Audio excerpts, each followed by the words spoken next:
Oi, pessoal do primeiro módulo de enfermagem, voltei.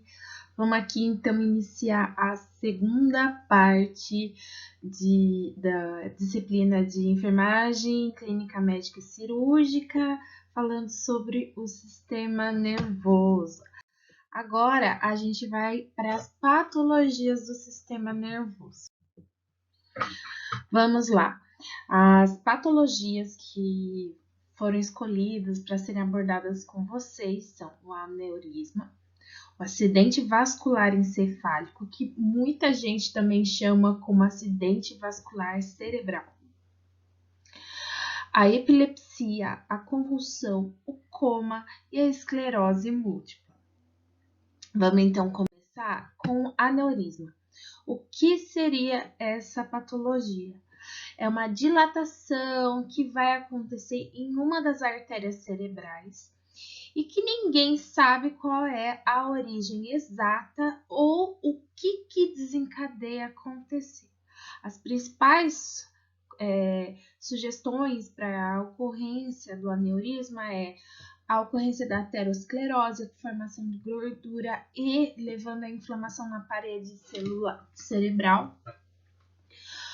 Alguma falha congênita, a pessoa já tem uma predisposição ao surgimento de aneurisma no cérebro, na sua formação. A ocorrência de hipertensão arterial também pode levar ao surgimento de aneurisma. A idade avançada, fazendo enfraquecimento da parede arterial e predispondo a pessoa a ter um aneurisma, ou a ocorrência de um traumatismo craniano. Então, vemos aqui nessa imagem que são as artérias cerebrais que são afetadas, sendo justamente a artéria carótida, que é a que mais acontece, o aneurisma. Ele é uma doença extremamente complicada, que principalmente ele pode ser rompido a qualquer momento, provocando uma hemorragia cerebral e que danifica o cérebro, impossibilitando que ele realize suas funções de forma exata e que vai levar um sangramento que pode levar o indivíduo à morte. Como se faz o diagnóstico? Através de tomografia computadorizada, onde o paciente ele precisa fazer uma tomografia quando ainda há suspeita, ou no caso da ocorrência do rompimento da artéria, visualizando a área que foi danificada por esse rompimento. Pode ser feito através de uma punção lombar, também com a identificação se aconteceu o rompimento ou não, ou principalmente angiografia cerebral. Sinais e sintomas são cefaleia súbita, uma dor de cabeça súbita e intensa por conta dessa situação. Toda vez que há um problema de uma vasodilatação no cérebro, ou a estrutura cerebral, por ser tão sensível, ela sente, né? Então, tendo uma dor de cabeça absurda. A perda de consciência, principalmente com a ausência de oxigenação, o incômodo por conta da situação de não conseguir fazer uma oxigenação adequada daquela região que tem o aneurisma, perda da visão, ou que a gente conhece como diplopia, lipotimia, hemiparesia com atraso de uma região do corpo, o coma ou a morte, sendo essas duas últimas a circunstância mais grave que acontece, tá? Então, aqui eu mostro para vocês quando acontece o rompimento desse aneurisma, que a gente chama esse mais redondinho aqui, chamado de aneurisma roto, tá?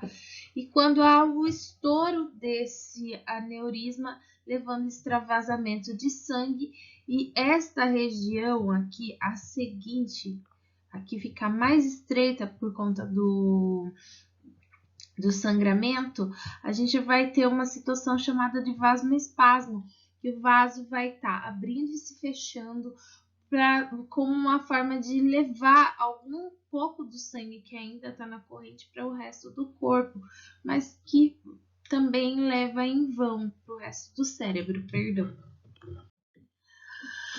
Aí aqui, como tratamento que é sugerido para o aneurisma que foi descoberto antes do seu rompimento, é fazer principalmente o clampeamento através de um processo cirúrgico, tá? E o bloqueio da vasoconstrição, para que se bloqueie de alguma forma que essa veia ela se dilate ou ela se contraia em excesso. O repouso no leito desse paciente, evitar que ele tenha picos de nervosismo, e muitas vezes ele vai precisar ser sedado por conta da dor que ele vai apresentar.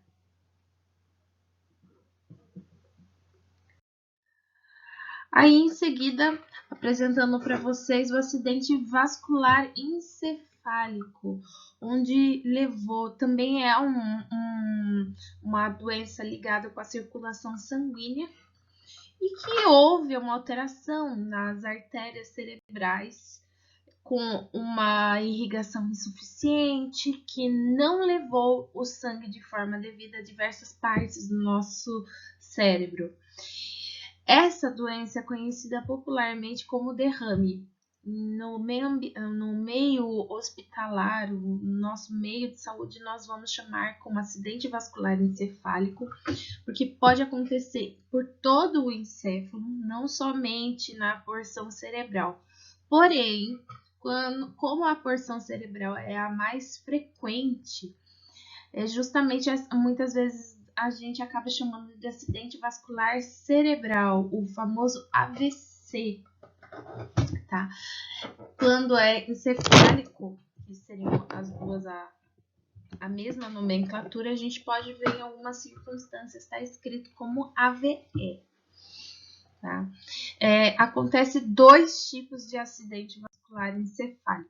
Primeiro tipo que a gente costuma ver é o acidente vascular isquêmico, que é dessa primeira imagem. Aqui eu coloquei como tópico 2, mas ele refere-se a essa primeira imagem, que ocorre principalmente por conta de um bloqueio, ou vindo de um êmbolo, ou de um trombo, ou a coagulação do sangue que fez um bloqueio nessa artéria e impediu a circulação do sangue de forma adequada.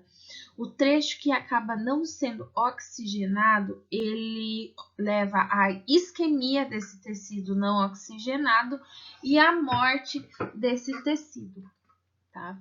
A segunda ocasião que a gente tem, que é o acidente vascular encefálico hemorrágico, aconteceu um rompimento, um extravasamento de sangue da artéria e que leva a um sangramento intenso dentro desse cérebro, dentro do encéfalo. E nesse caso, como há um sangramento, não chega sangue para os tecidos adequados, para os tecidos que é esperado que ele circule, e acaba levando à morte do tecido. E se o tempo continuar passando, não houver nenhuma ação, pode levar o indivíduo à morte. O aneurisma pode levar ao acidente vascular encefálico hemorrágico, assim como problemas com aterosclerose, formação de trombo, de êmbolo. Pode levar à ocorrência do acidente vascular encefálico isquêmico. Essa é a principal característica que diferencia um do outro. Outro ponto a dizer para vocês que pessoas que sofrem também de traumatismo podem chegar a ter um AVE hemorrágico. As principais causas das duas formas de acidente vascular encefálico são a hipertensão arterial, ocorrência de trombose, a hemorragia, principalmente no caso do AVE hemorrágico, a isquemia do cérebro também, a ocorrência da circulação inadequada de sangue, de oxigênio pelo sangue, pode levar também à isquemia e levar ao acidente vascular encefálico. Más formações congênitas podem facilitar a ocorrência do AVE.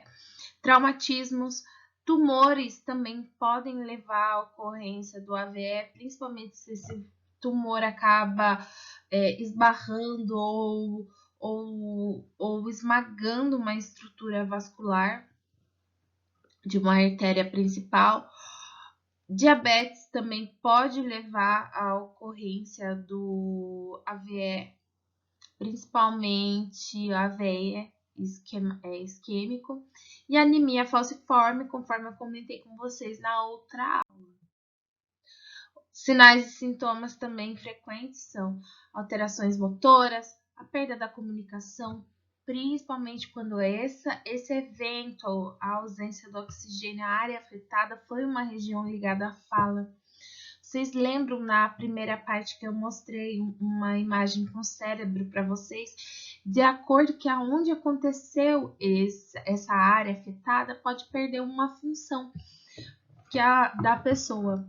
Alterações vesicais também são comuns, como formação de bexigoma, incontinência urinária, prejuízo da atividade mental do indivíduo, que a gente vê também alterações psicológicas do indivíduo, e a ocorrência da convulsão, com essa alteração da estrutura da estrutura elétrica do cérebro.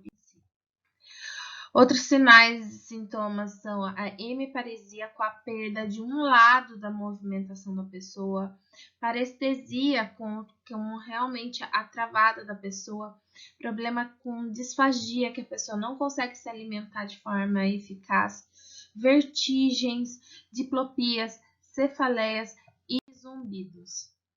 O acidente vascular encefálico a gente consegue identificar principalmente pedindo para a pessoa que ela sorria, sendo que ou se houver uma modificação de um dos lados do rosto, quando a pessoa sorri, significa que pode ser um sinal de AVE.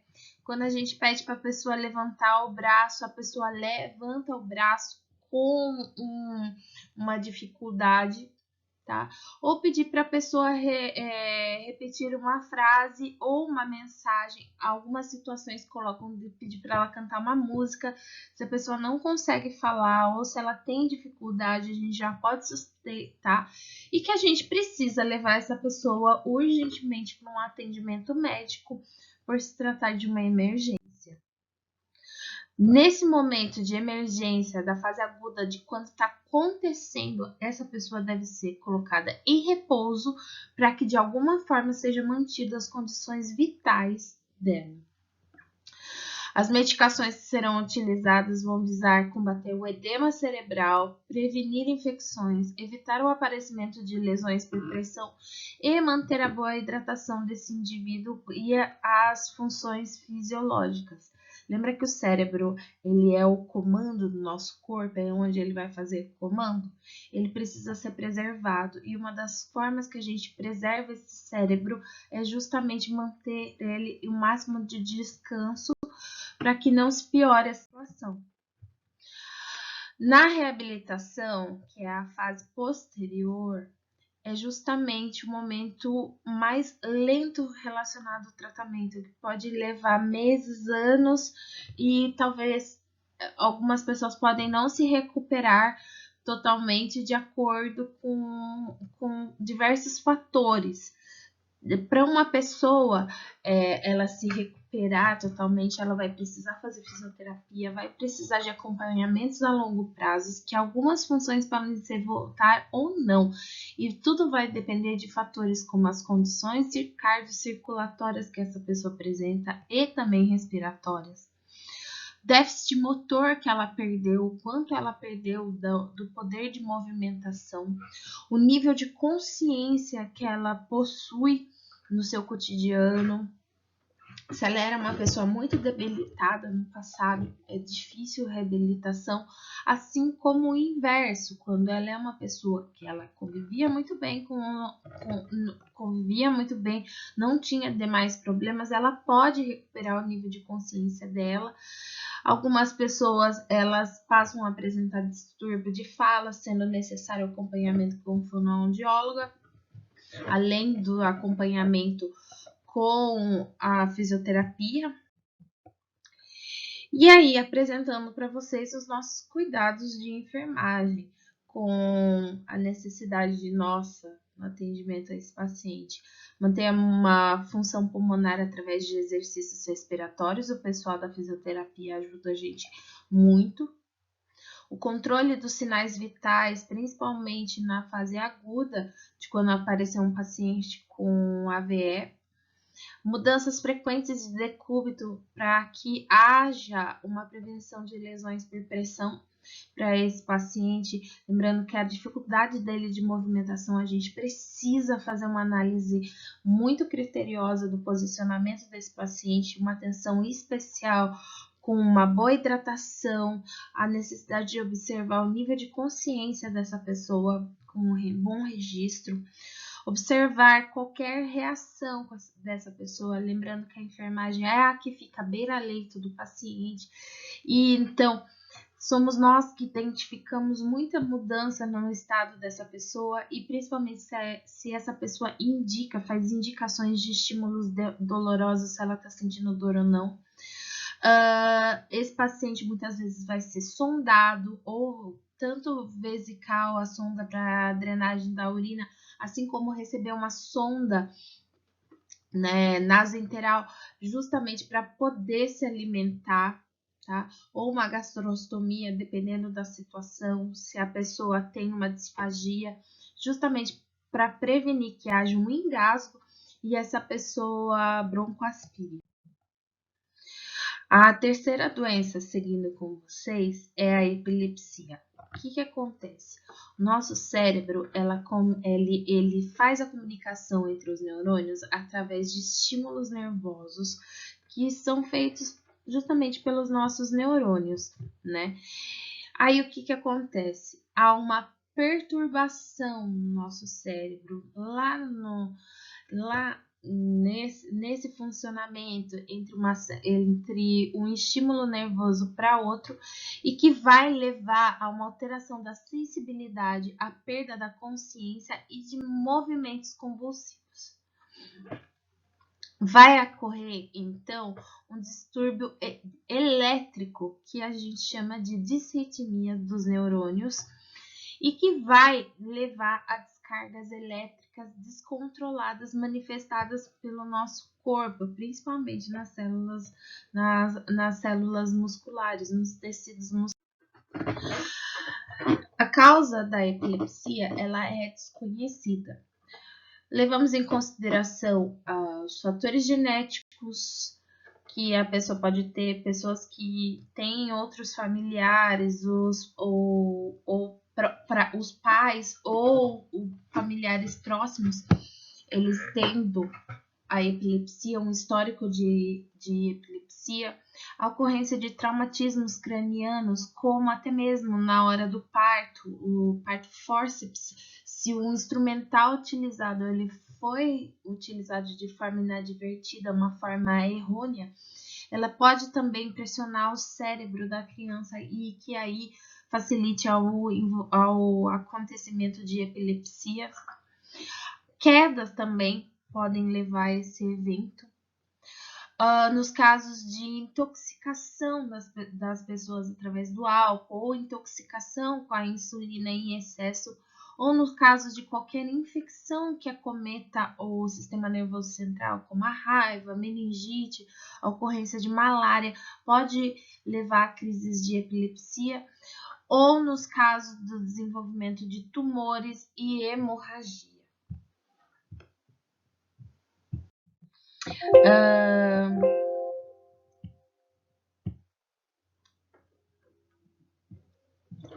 Infelizmente, a imagem aqui, ela não retorna. Peço desculpas para vocês. O que seriam os sinais e sintomas de epilepsia? A mais comum é justamente a perda de consciência, o desenvolvimento instantâneo de distúrbios mentais podem levar, pode ser um dos sinais apresentados pela epilepsia, o excesso ou perda do tônus muscular ou do movimento com a estatização da pessoa, a queda da pessoa por conta de não conseguir se movimentar, distúrbios da sensibilidade ou dos sentidos especiais, ou distúrbio das funções autônomas do indivíduo.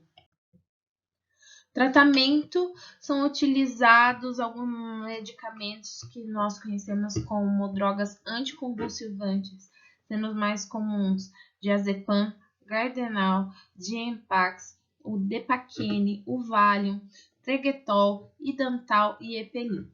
Essas medicações vocês vão conferir também em outras circunstâncias serem utilizadas e vocês vão ver mais a fundo na disciplina de saúde mental, tá? Porque podem ser utilizadas também para outras circunstâncias que são de ordem de saúde mental da psiquiatria, tá? Os cuidados que devemos tomar nós da enfermagem e durante uma crise epilética. Esse é o momento que a gente precisa evitar que o nosso paciente ele se machuque. Então, precisamos fazer uma proteção da cabeça desse indivíduo e também, dependendo do local que ele esteja, a gente precisa olhar esse local. Se for no ambiente hospitalar, a gente precisa subir grades, proteger o paciente. Precisamos anotar, observar muito bem a situação e depois de passar a crise, o momento principal, a gente faça a anotação de todos os eventos que foram marcantes durante essa crise, de uma forma a ter uma continuidade no tratamento e também um respaldo do que nós fizemos durante o acontecimento dessa crise. Deve ser assegurado uma via aérea adequada e, se possível, colocar um lenço dobrado ou uma cânula de Guidel entre os dentes para reduzir a possibilidade do paciente morder a língua, tá? Isso não significa que a gente vai tentar abrir a boca ou fazer a introdução de qualquer objeto, principalmente se as mandíbulas estiverem travadas nessa situação. Tá? Ou que ela esteja em espasmo.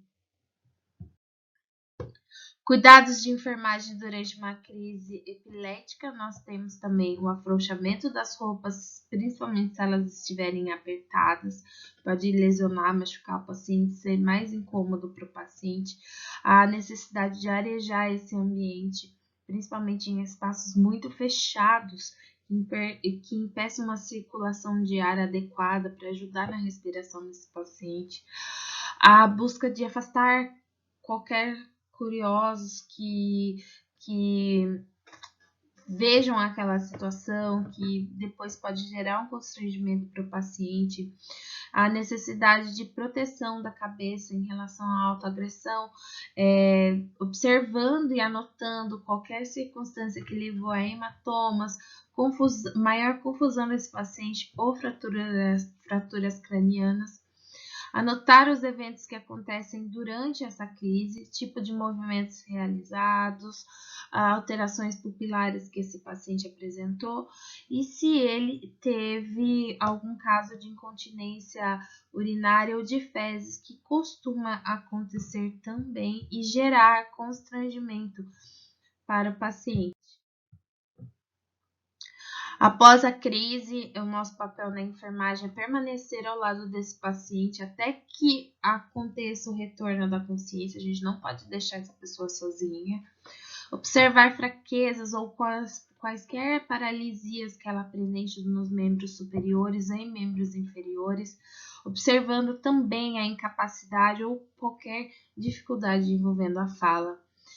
Checar se essa pessoa ela já é identificada como uma pessoa que tem epilepsia e por isso é tão importante que quando a gente souber que uma pessoa é epilética, sempre tá orientando o paciente na tomada de medicações de forma adequada, tá? Com a regularidade dessa medicação e principalmente orientar a família a respeito da doença para que não haja rejeição dessa pessoa. É importante no paciente que está internado no nosso setor que seja observado qualquer sinal de sonolência, dispneia, cianose, observando o nível de consciência.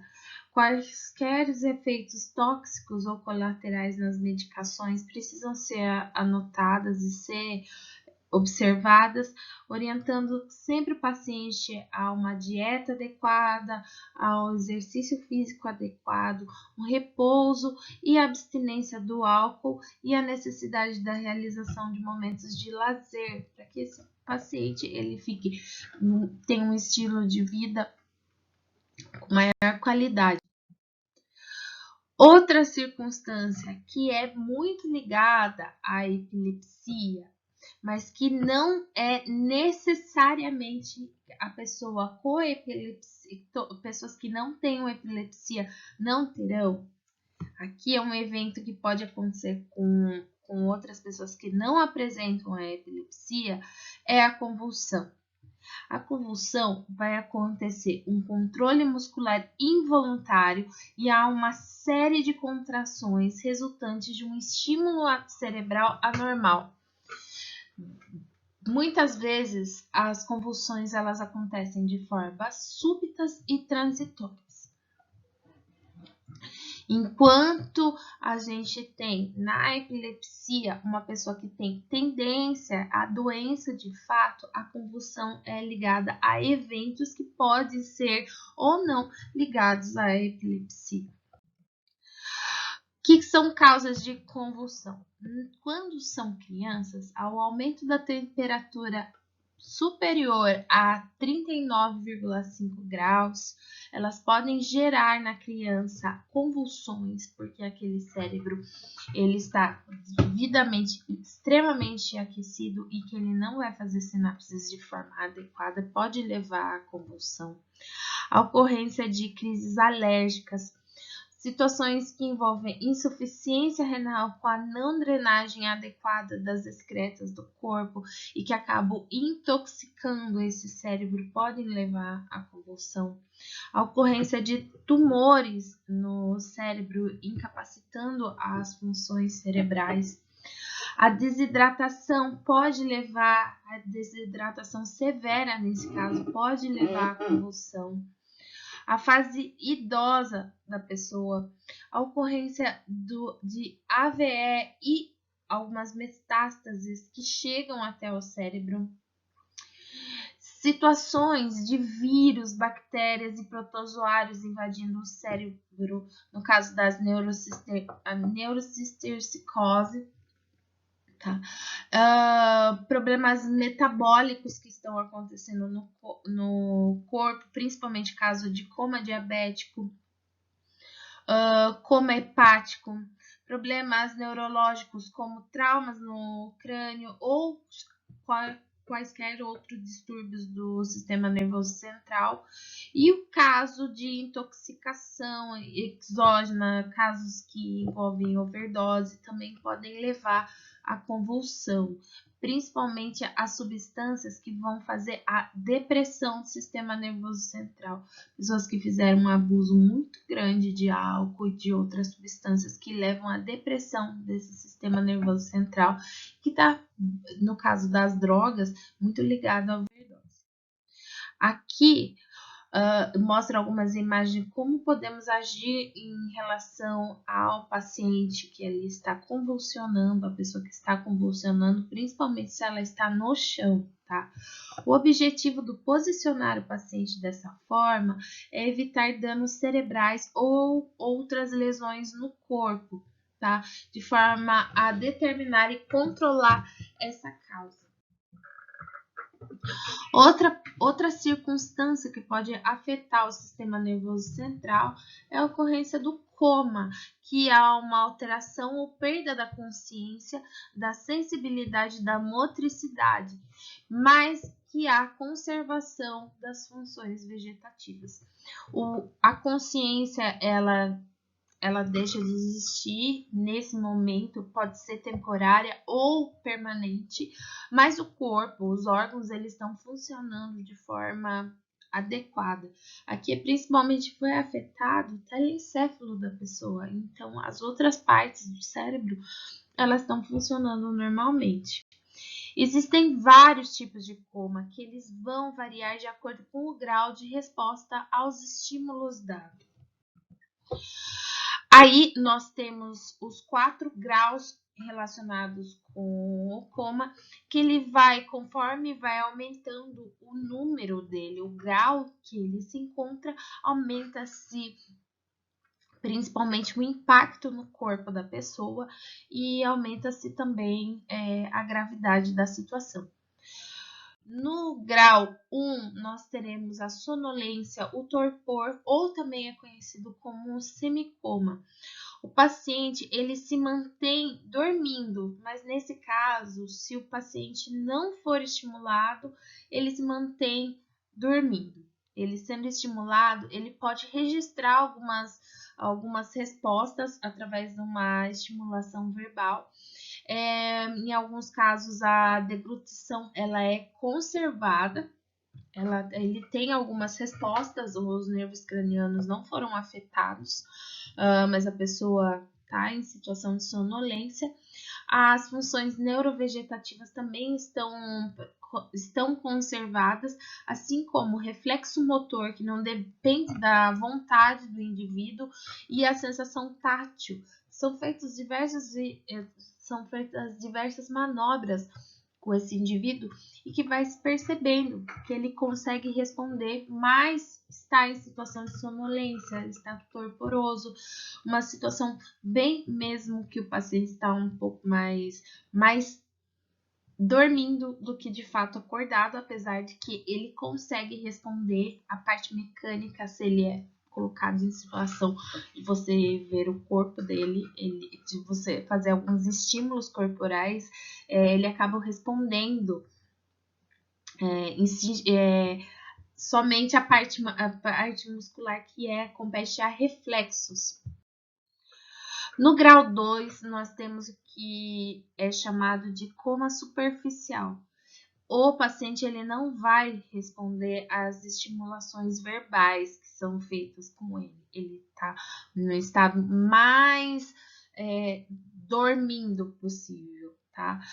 Esse sujeito, mesmo estando apagado, por assim dizer, ele vai responder a estímulos dolorosos de forma superficial.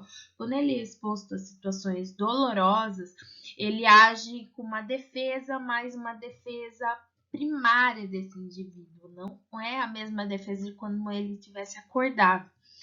Ele tem ainda um reflexo fotomotor positivo. Quando é colocado uma luz no olho dele, a pupila dele reage.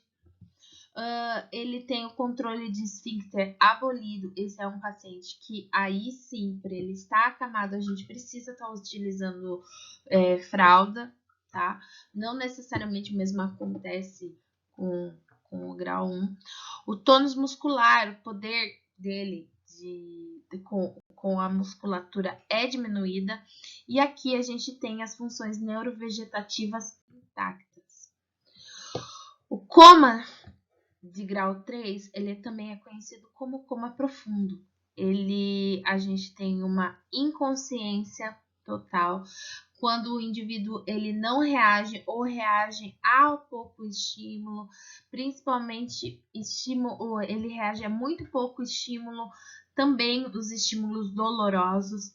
A gente tem um reflexo fotomotor abolido, não tem uma reação.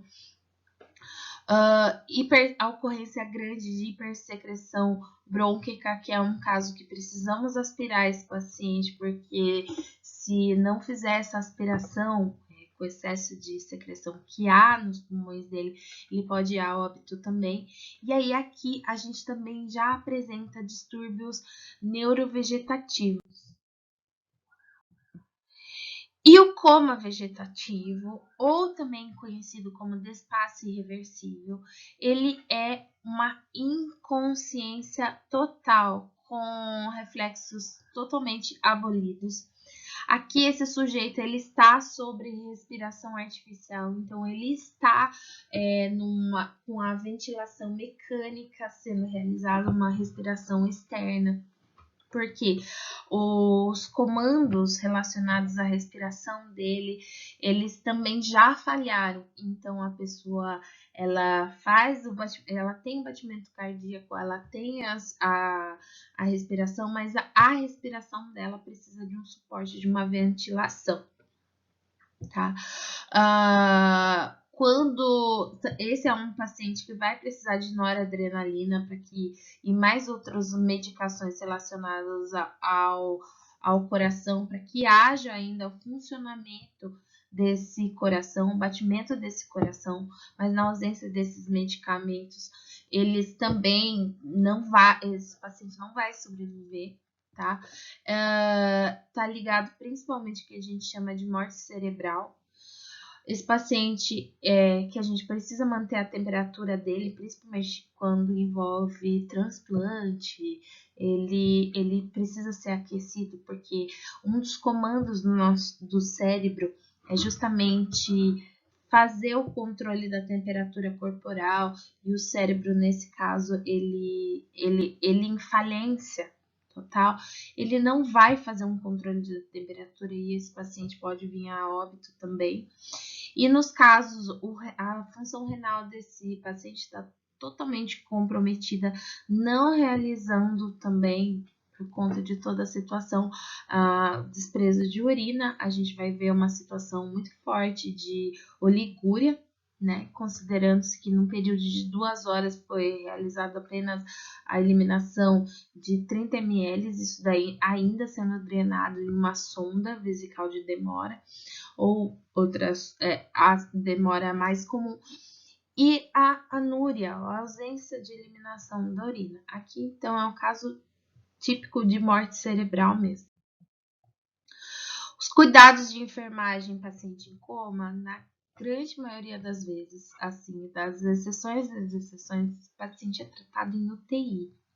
Vocês vão rever esses assuntos também quando chegar essa disciplina no 3º e no 4º módulo. Vocês vão fazer o estágio. Então, em diversos pontos, vocês vão recordar desse paciente, tá? Precisamos fazer a vigilância e o controle dos sinais vitais de hora em hora para ver se essa função corporal dele vai se restabelecer ou não, se está havendo comprometimento ou não. Esse é um paciente que precisamos ter um cuidado muito grande por conta da imobilização dele, a necessidade de mudança de decúbito para se prevenir as lesões por pressão. Lembrando mais uma vez que essas lesões de pele, elas acarretam mais problemas para esse paciente. Cuidados em relação à sondagem vesical e sondagem gástrica. Esse paciente estando em coma, ele vai receber ainda uma alimentação. Ele não consegue deglutir, então ele vai receber a alimentação via sonda. Ou se não, vai receber uma alimentação parental. Aspirar quaisquer tipos de secreção que estejam nas vias aéreas, se necessário, mas lembrando que essa é uma situação que faz aumentar o nível de secreção.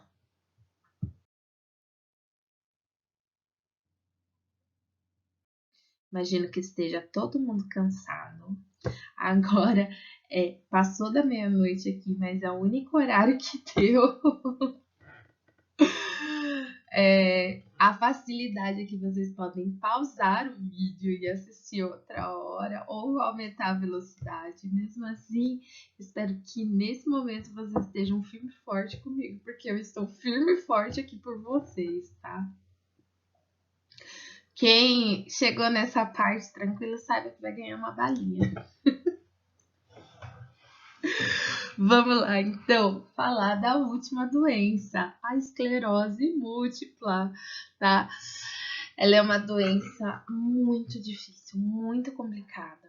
para a gente acompanhar esse tipo de paciente, porque ele fica muito debilitado. É uma doença neurológica crônica. Ela não vai acontecer somente no cérebro, mas pode afetar diversas partes do corpo, justamente porque ela afeta os nervos de forma geral. Vai acontecer aqui a destruição da bainha de mielina que vai recobrir as fibras nervosas. É essa estrutura aqui que facilita a propagação dos estímulos nervosos, né? E que faz a gente tomar todas as movimentações e decisões. Com a destruição dessas bainhas que estão no nosso sistema nervoso central, a gente não vai ter a propagação do estímulo de forma adequada e muitas vezes não vai haver a propagação do estímulo, tá? Por que acontece? Ninguém sabe. É uma dúvida mesmo, a ciência está tentando investigar, mas é percebido que há uma incidência maiores em mulheres que são caucasianas, em mulheres brancas. Nessa circunstância aqui, nós vamos ter uma doença que ela vai levar a uma piora do estado geral desse paciente, que ele vai apresentar uma fraqueza muscular por conta dessa destruição da bainha de mielina, uma rigidez articular, vai apresentar muitas dores articulares e uma descoordenação motora. Tudo isso porque há inervação nessas regiões e com a ausência dessa inervação atuando de forma adequada, a gente vai ver um travamento dessa pessoa, tá? A pessoa que ela se torna doente, que ela pode acontecer em diversas partes do corpo da pessoa, desde as vísceras até mesmo na musculatura e no cérebro. Essa pessoa sente dificuldade para realizar movimentações que seriam banais antes do desencadear da doença, né? Como movimentos do braço, da perna. A pessoa vai perder parte do equilíbrio, muitas vezes vai precisar de uma cadeira de rodas, de um ponto de apoio, tá? Sentindo dificuldades para andar, com aparecimento de tremores e formigamentos em parte do corpo, justamente por conta desse problema dessa inervação. Aqui, como um dos problemas graves que a gente tem é a insuficiência respiratória. Tudo por conta da inervação que tem no nosso pulmão com a permissão de movimentação e também o agravamento da musculatura que é acessória à respiração, que vai facilitar essa respiração. Incontinência ou retenção urinária, a pessoa formar bexigomas ou se não conseguir ter o controle esfincteriano para a liberação da urina. Alterações visuais graves, tendo a visão, a musculatura envolvida com a visão, e não somente o do nervo óptico, ele sendo danificado por essa situação, a pessoa não vai conseguir enxergar com qualidade, assim como ela vai muitas vezes poder perder a audição quando é afetado o nervo ligado à audição. Toda essa circunstância pode levar à depressão do indivíduo, ou até mesmo a própria depressão, ou que houve um dano cerebral, da estrutura cerebral, ou que houve a condição em si leva à depressão desse indivíduo. O que acontece com frequência também é a impotência sexual. Nos casos mais graves, a ocorrência dessa insuficiência respiratória pode acarretar a ocorrência de infecções e problemas respiratórios também, e que nesse caso, quando começa a surgir desconforto respiratório, a pessoa vai precisar de oxigênio, vai precisar de fisioterapia e que precisa ser tratado com atenção e rapidez justamente para que se minimize esse desconforto do paciente, que senão pode levar ele a óbito. Tá? A origem da esclerose múltipla ela é desconhecida, tá? Levando em consideração que eu contei para vocês que pode acontecer principalmente com mulheres brancas, tá? A causa direta da esclerose múltipla é justamente essa degeneração dessa camada, a bainha de mielina que fica envolvendo o axônio e que facilita a transmissão dos impulsos que levam as informações para o cérebro ou para os membros, as partes que precisam receber esse estímulo, tá? Então, ela vai acontecer, a doença, por conta dessa destruição, muitas vezes desencadeada pelo nosso próprio sistema imunológico, o sistema que vai observar as células gliais, né? E que vai haver uma reação contra mesmo as células gliais, que ajudam a manutenção e a proteção das células nervosas. A ausência desse isolamento, que é eficaz dos neurônios e da sua sustentação das células gliais, vai levando à degeneração nervosa, né? E a perda da função. Aqui mostrando um pouquinho para vocês que qualquer região do sistema nervoso central ele pode ser afetado, tanto a medula espinhal como o cerebral, que vai se atrapalhar no recebimento das informações que vêm da musculatura.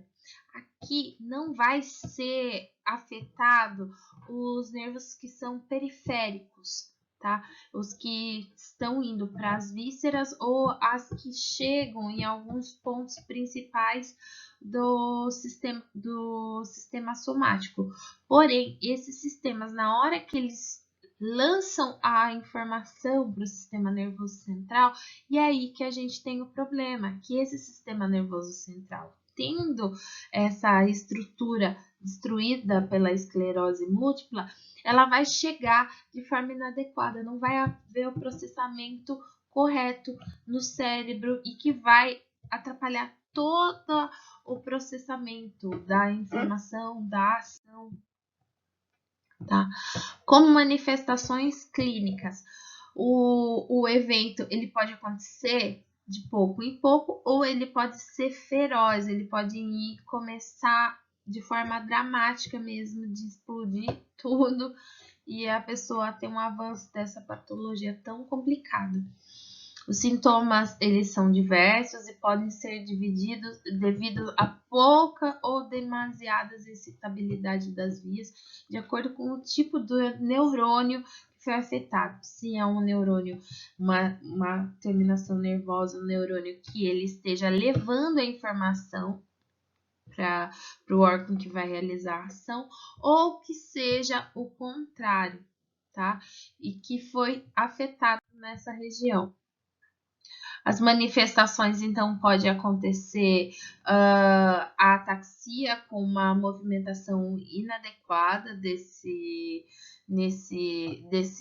membro que acabaram recebendo essa inervação com estímulo inadequado, movimentação irregular dos olhos, a disfasia com uma pronunciação das palavras de forma inadequada ou a pessoa não consegue falar, depressão e dificuldade de memória, disfasia sexual, tá? A famosa impotência ou até mesmo controle urinário e a neurite retrobulbar que está afetando a visão, que está afetando ali a visão da pessoa, tá?